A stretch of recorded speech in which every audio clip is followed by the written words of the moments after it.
Dito sa kahabaan ng Project 6 sa Quezon City, itlog din ang bida sa kusina. Pero ang kanilang itlog, hindi raw oblong, kundi durog. Mga ka-wonder, pamilyar ba kayo sa bihod? Bihod kung tawagin ng itlog ng isdang tuna o ng doradong isda. Na isa raw sa binabalik-balikan ng mga ka-wonder natin sa karinderyang ito sa Quezon City.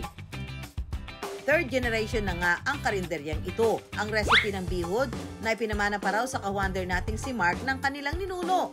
Kwento nga ni Mark. 1980s pa po, sinimulan po ito ng lola ko para i-cater po yung mga caddies po dito na malapit sa golf course po. Kaysa itapon po yung itlog ng isda, niluto na lang namin po. Kaya ang bihod, halos 50 years na nga raw inihahain sa kanilang karinderya. Mga ka-wonder, ipapakita namin sa inyo ngayon kung paano lutuin ang bihod na dito nyo lang matitikman sa Project 6, Quezon City. Tara! Ito po si Ate Adele na nagluluto na sa amin for 15 years. Ipapakita po namin sa inyo kung paano niluluto ang bihod. Simpleng-simple lang ang paggawa ng binabalik-balikang bihod.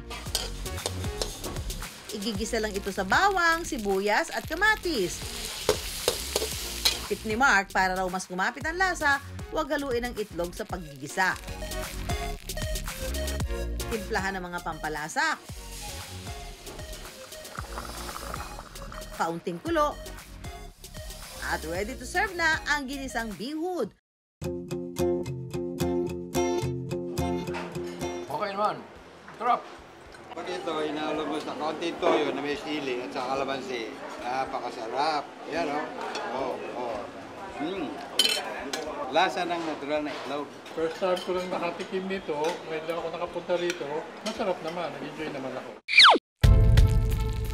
Susunod sa I Wonder, ang all-around ulam ni Juan, kinilalang pinakamasarap na itlog sa buong mundo.